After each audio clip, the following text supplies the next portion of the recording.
nosso culto. Estamos felizes porque o Senhor nos concede mais um dia de estarmos na presença dEle.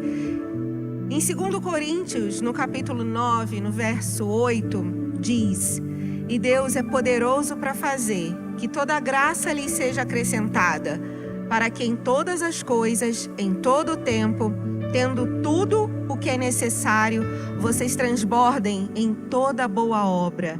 Você que está nos acompanhando na internet, no celular, querido, feche os seus olhos e ore comigo. Senhor, eu te agradeço por tanto amor, pelo teu perdão e pela tua graça que nos alcançou, Senhor.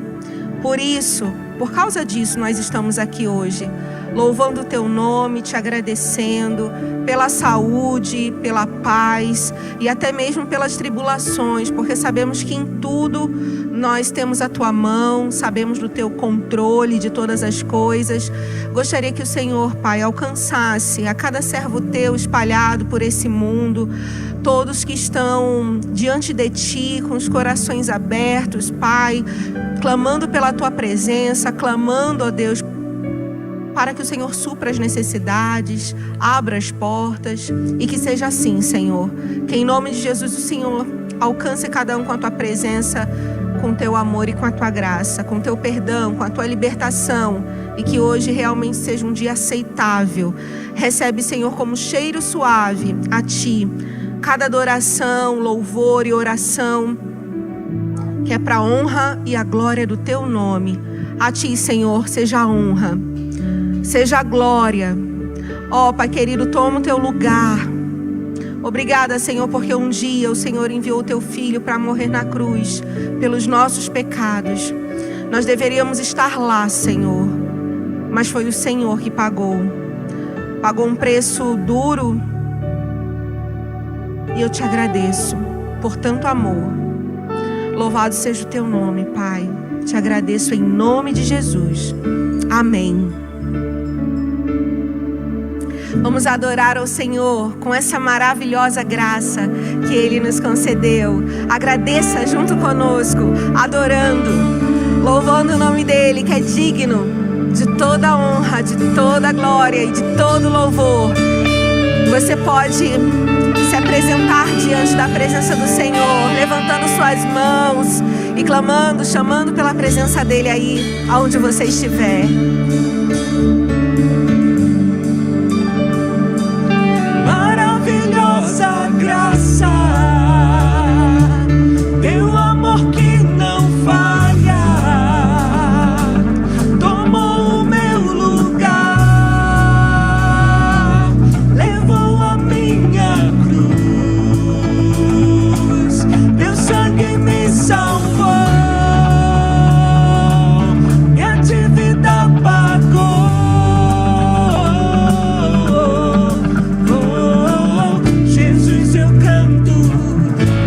Hoje livre sou.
venceu. Digno é o Cordeiro de Deus. Digno é o Cordeiro que a morte venceu. Digno é o Cordeiro de Deus. Digno é o Cordeiro que a morte venceu. Digno é o Cordeiro de Deus. Digno é o Cordeiro. Maravilhosa graça, teu amor que não falha, tomou o meu lugar. A tua minha cruz, meu sangue me salvou, minha dívida pagou.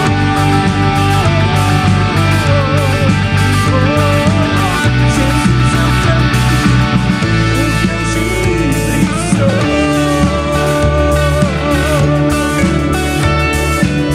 Jesus, eu canto, porque hoje livre sou. Aleluia, glória a Deus.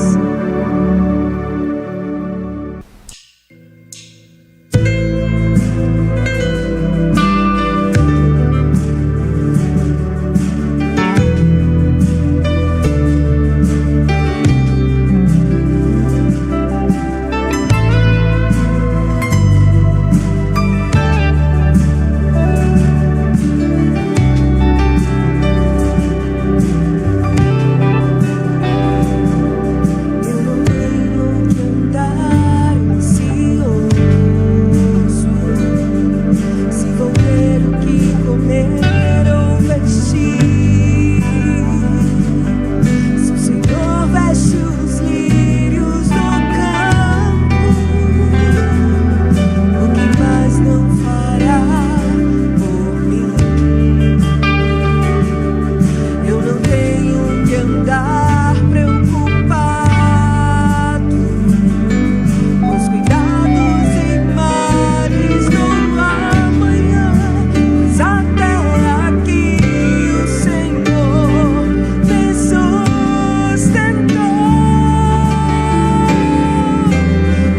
Confiarei em Ti, Senhor, minha esperança está em Ti.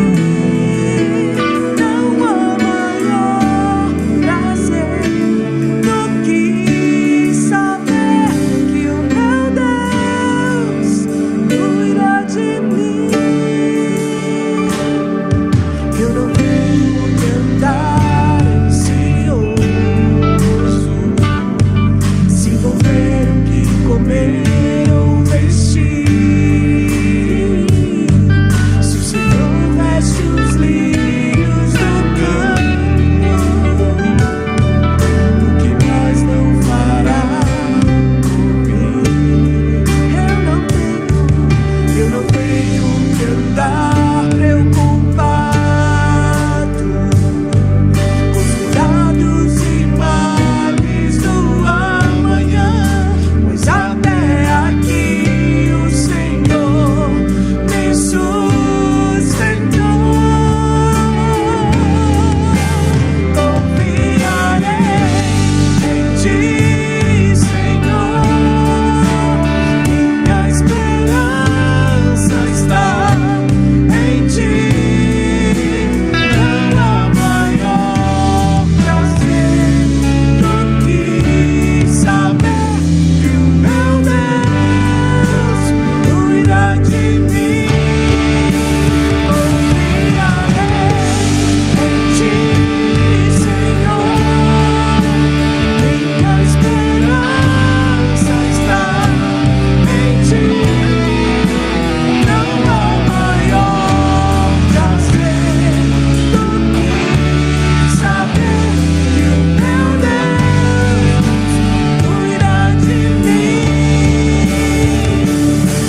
Estudo da revista Edificarei a Minha Igreja, lição 9, o governo da igreja. Bom dia, irmãos. Temos hoje novamente o privilégio de estudar a palavra de Deus e hoje a gente pode novamente seguir com essa lição do Edificarei a Minha Igreja.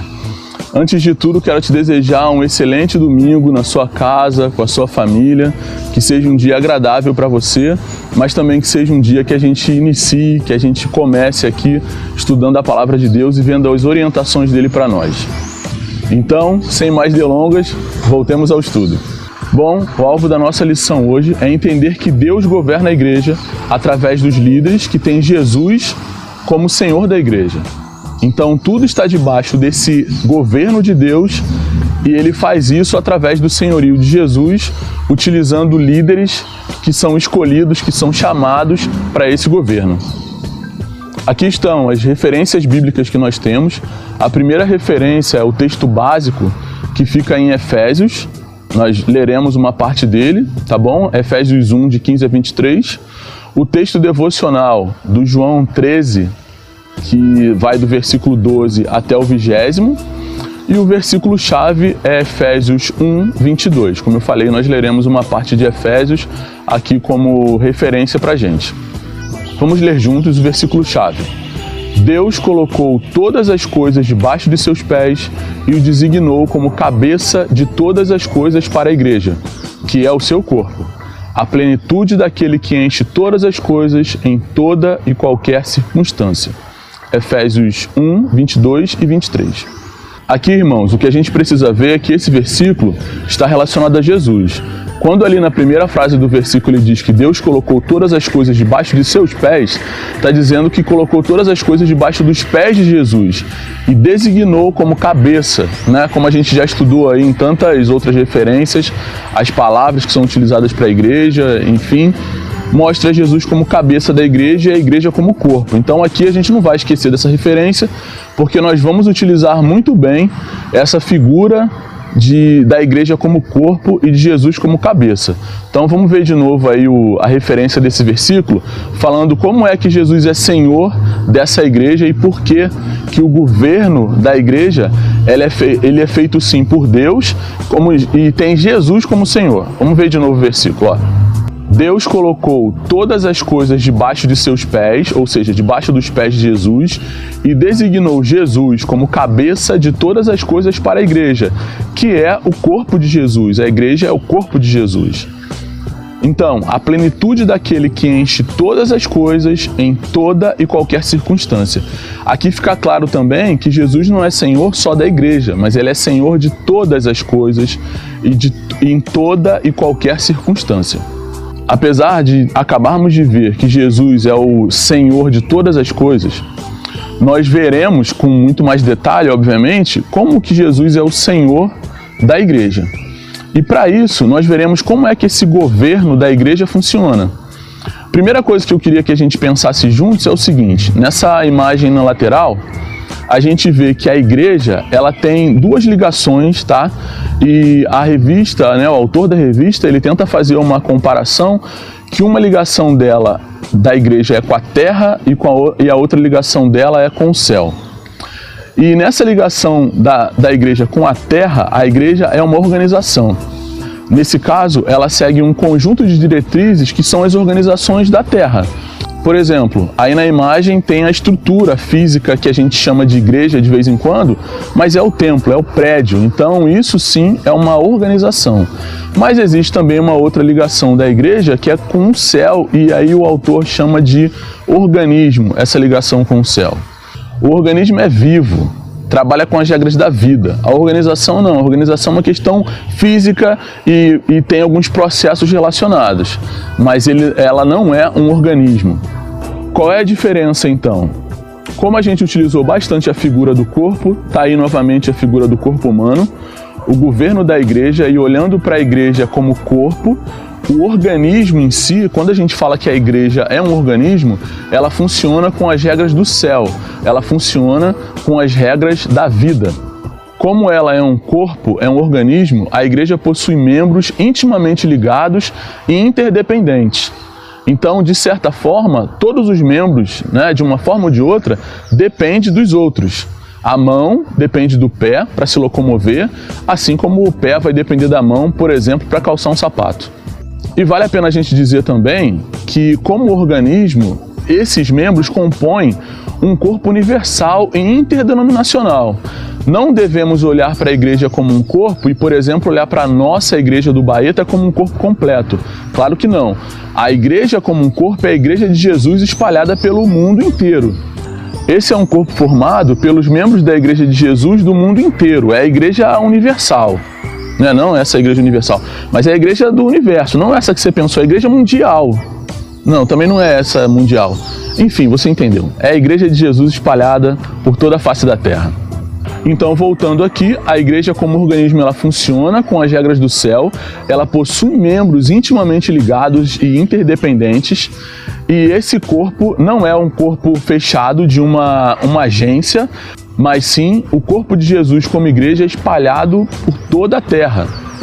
Eu gostaria de fazer uma comparação com você sobre organismo, que você nunca mais vai esquecer essa relação que a igreja de Jesus tem com o organismo.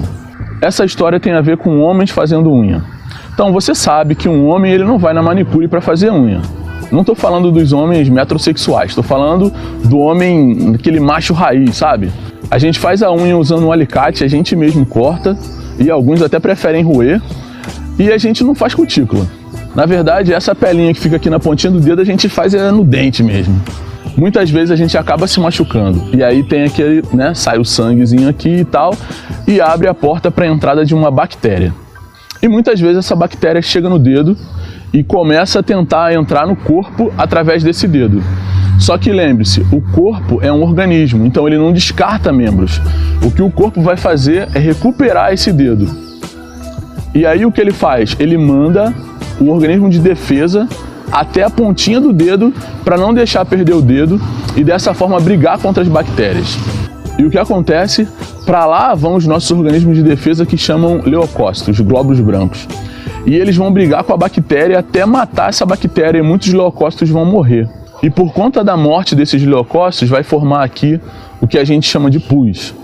E o pus nada mais é, apesar de você achar uma palavra nojenta, nada mais é do que leucócitos heróis, guerreiros, que brigaram para salvar o dedo, brigaram para salvar o membro. Estou fazendo essa revisão de biologia aqui, aproveitando para fazer minha homenagem aos professores. Obrigado, professores, por terem ensinado isso para a gente. Mas eu estou falando isso principalmente para mostrar que um membro, ele não é descartado. Num organismo não existe descarte de membro, ele luta até o final. Tanto para manter o membro no corpo, quanto para proteger todo o corpo. Essa é a diferença de organização e organismo. Porque o organismo, ele mantém e luta pelos membros. Por exemplo, se o nosso corpo fosse um robô, era basicamente tirar um dedo e colocar outro dedo e vida que segue.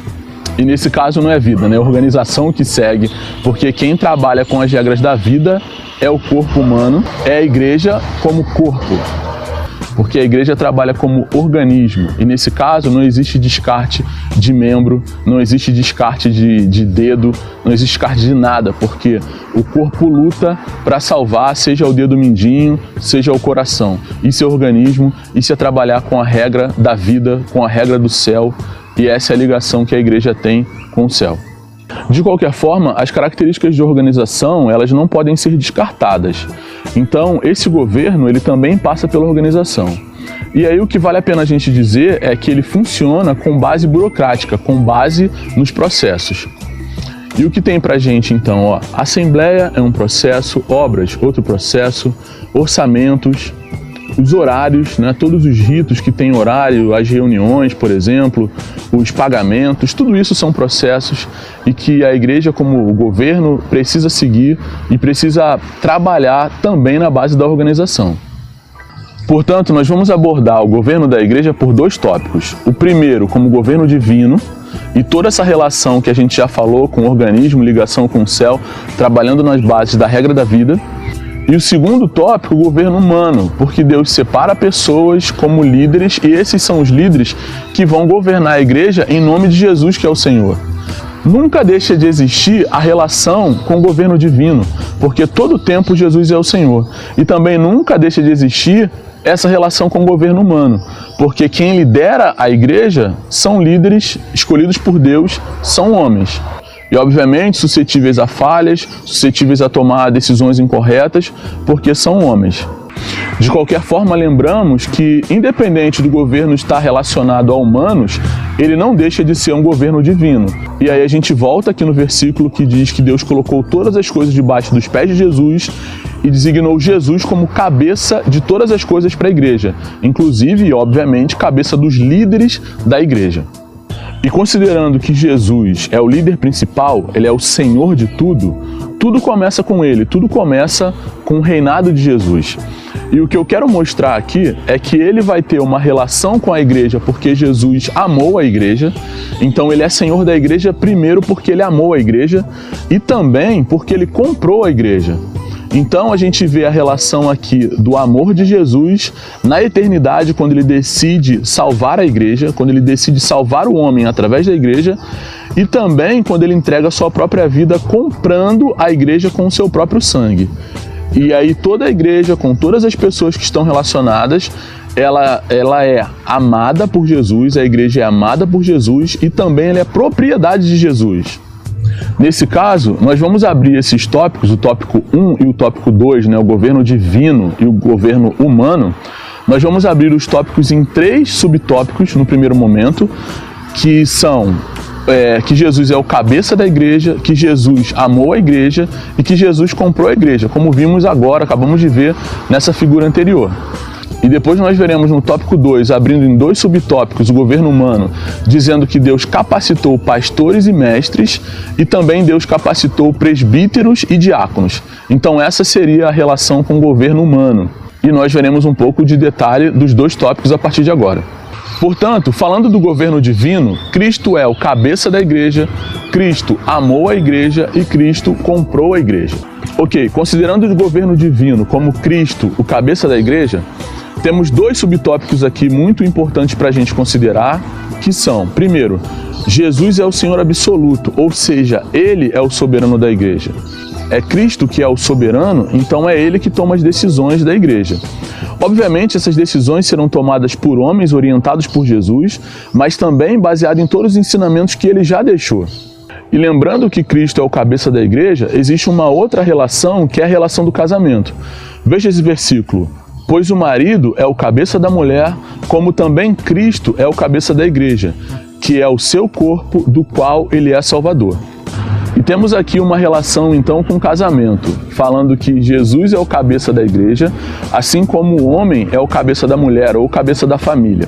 O que eu vejo de grande relação aqui com o casamento e que a gente vê toda a sabedoria de Deus, que quando ele diz que o homem é o cabeça da família, o cabeça da mulher, ele não deixa a dúvida de quem deve tomar a decisão.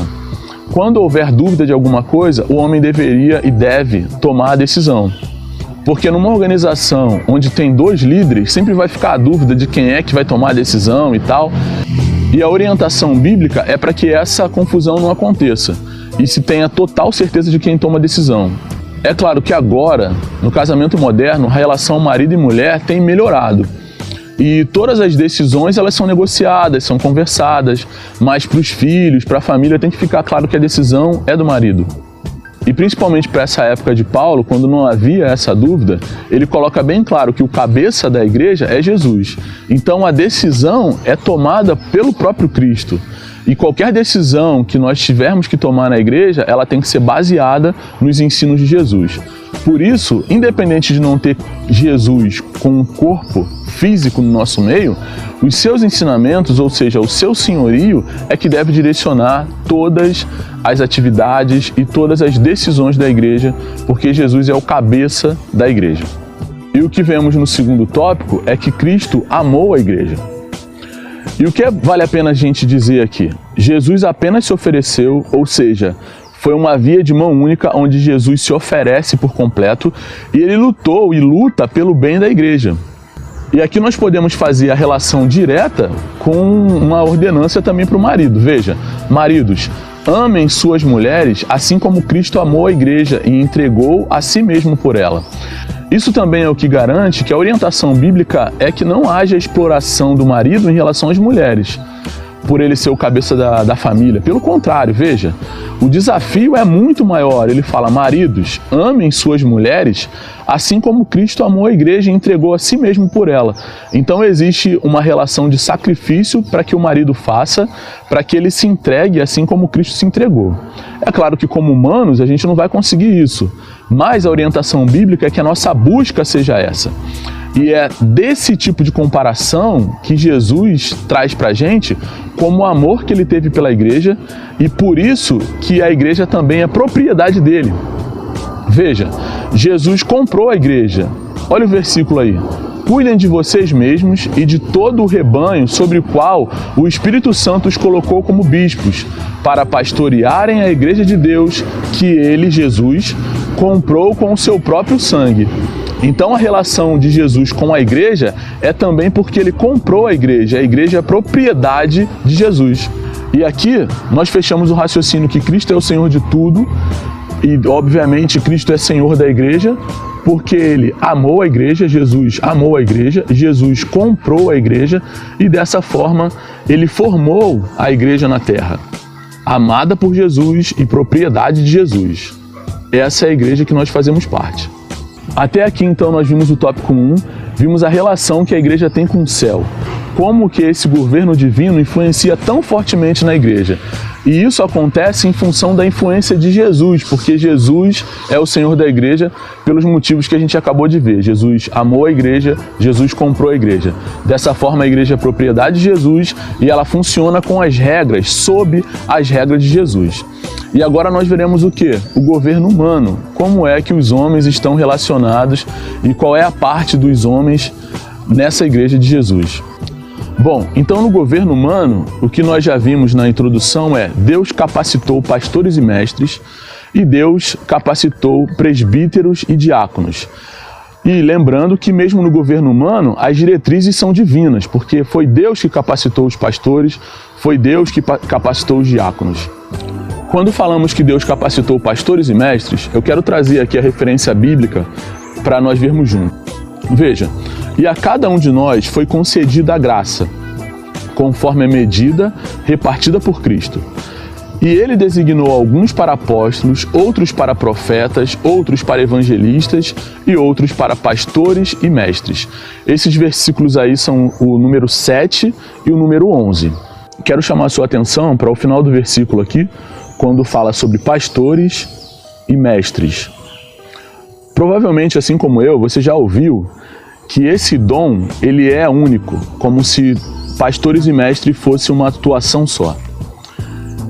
Algumas pessoas acreditam que não, que pastores é um tipo de dom e mestres é outro tipo de dom, e outras pessoas acreditam que pastores e mestres é um dom só, como eu acabei de falar, e eles deveriam ser complementares em uma única pessoa.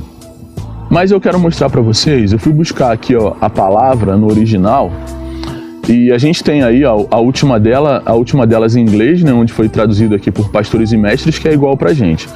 Mas mesmo no grego, são duas palavras, né?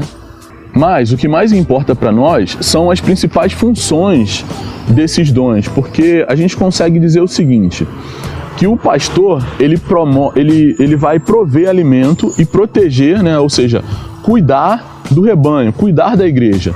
E já o mestre, como o próprio nome diz, eles ensinam, mas tanto teoria quanto prática. Nesse caso, o que a gente pode considerar é que, assim, na prática, nem todo pastor é mestre. Isso a prática mostra pra gente, que nem todo mundo que cuida consegue ensinar no nível de um mestre e, obviamente, nem todo mestre, nem toda pessoa que tem a capacidade de ensinar, ele tem a capacidade de cuidar. Mas o que vale mais a pena para nós é que esses são dons que estão presentes na igreja para que a igreja seja cuidada, tanto cuidada quanto ensinada. De qualquer forma, esse é um ensino suficiente para mostrar para a gente que Deus tanto cuida de nós através dos pastores, quanto nos ensina através dos mestres. No final, o importante é que Ele cuida da gente e ao mesmo tempo nos ensina através dos líderes que Ele escolheu, através dos dons que Ele distribuiu, como nós acabamos de ver agora, Jesus fazendo isso com apóstolos, com evangelistas e assim por diante. E o governo humano, ele também tem a atuação dos presbíteros e diáconos. Vejamos as principais funções desses dois. O presbítero também é o mesmo caso do bispo. A função dele é liderar o grupo e ensinar. Então ele trabalha na base da orientação. E já os diáconos, eles têm a função de administrar os processos e cuidar dos pobres. Então eles trabalham na área do palpável. Veja que uma área está mais relacionada à orientação, é uma parte que a gente não pode pegar, e a segunda parte é palpável, porque o diácono vai olhar processos. Então, por exemplo, ele vai se envolver com a obra da igreja, um exemplo, ou ele vai se envolver com o hall de membros, quem está no hall, quem não está, esse é processo. E ao mesmo tempo ele vai ter um cuidado todo especial, que a gente vai lembrar lá de como isso aconteceu e como nasceu o diaconato, que era de cuidar dos pobres, e aí ele está na área do palpável. E a leitura recomendada aqui é 1 Timóteo 3, de 1 a 13. Recomendo que você veja isso aí no detalhe. E essa leitura recomendada de Timóteo, ela é bem instrutiva e, além disso, me chama a atenção para uma outra coisa. Me parece que bispos, presbíteros, diáconos, é muito mais uma questão de função do que de dom. Lembra que quando a gente lê o texto que fala sobre pastores e mestres, ele diz que Jesus distribuiu dons. E ele fala de apóstolos, fala de evangelistas, e nessa lista é que aparecem os pastores e mestres. Já nesse caso, tanto aqui em Timóteo, quanto na passagem de Atos, quando precisa cuidar das viúvas, né? Das viúvas gregas, que é quando eu falei que parece que é onde nascem os diáconos, parece que isso é muito mais função do que qualquer outra coisa. Não é um dom que uma pessoa ganha de Deus, mas é uma forma de utilizar o próprio talento para servir. Então, por exemplo, alguém que trabalhe na tesouraria, ou trabalhe na recepção, ou trabalhe, enfim, em qualquer outra área da igreja, ele sempre vai trabalhar com essa questão das funções. É claro que ele poderá usar um dom específico para que ele, por exemplo, mesmo estando na recepção, ele pode ser uma pessoa que vai atuar como pastor, cuidando do rebanho, cuidando da ovelha, sabendo que alguém passa por uma necessidade e entre um domingo e outro exercendo a função de pastor. E nesse caso, essa função ela é baseada em um dom espiritual. Mas as outras funções, como o exemplo que eu citei da tesouraria, é muito mais uma questão de suportar o processo do que um dom espiritual. E caminhando já para o fechamento, vale a pena a gente lembrar de novo e olhar novamente esse esquema de que o governo da igreja ele é baseado no senhorio de Cristo. Então, Cristo é o soberano que amou a igreja, ele é aquele que tem todo o poder que comprou a igreja, e por isso a igreja, seja ela organização ou organismo, ela foi formada e amada e é propriedade de Jesus. E aqui eu quero encerrar fazendo mais uma homenagem aos professores de quando a gente estudou sobre os reinos. Veja, a gente estudou sobre o reino mineral, o reino vegetal e o reino animal. Então eu quero fazer uma comparação entre o governo da igreja e essa estrutura que acontece comparando com os reinos. A comparação que eu quero fazer aqui é que o governo da igreja, ele trabalha, por exemplo, no reino mineral. Quem é o reino mineral? É a estrutura. E quando eu falo de estrutura, eu falo de estrutura física. Então imagina que é o terreno, que é o prédio, que são os banheiros, o som, tudo isso ficaria no reino mineral. Nisso não tem vida, né? Isso é simplesmente uma estrutura e são coisas. E logo depois vem o reino vegetal. No reino vegetal já tem vida, você sabe que um vegetal tem vida. Só que ele não é uma vida completa, porque o vegetal, vamos dizer assim, o vegetal vegeta, né? Ele não vive. E nesse caso, aqui já tem gente envolvida, mas são processos. Quando eu falei, por exemplo, do hall de membros, quando eu falo, por exemplo, de pagamento de alguma coisa, de orçamento, isso fica na base do vegetal. Tem vida envolvida, mas é uma vida muito curtinha, é uma vida muito básica e ela fica em volta única e exclusivamente de processos. E logo depois viria o reino animal. No reino animal já tem mais animação, né? É anímico, as pessoas se relacionam, as pessoas se cumprimentam, se abraçam, mas elas também brigam, elas também se aborrecem, elas também falam alto. E aqui então, no reino animal, são todas as relações que a gente tem na igreja e onde o governo está, mas está susceptível aos erros humanos, aos erros animais, digamos assim. Mas o último ponto e o principal ponto dele é que o governo da igreja, ele também e principalmente é baseado no reino de Deus. Aqui é a ligação mais alta da igreja e, como nós falamos, é o que dá característica para a igreja de organismo. E nesse caso, ele se baseia nas regras da vida. E não foi isso que Jesus prometeu para a gente? Vida em abundância? Então, essa é a característica do reino de Deus.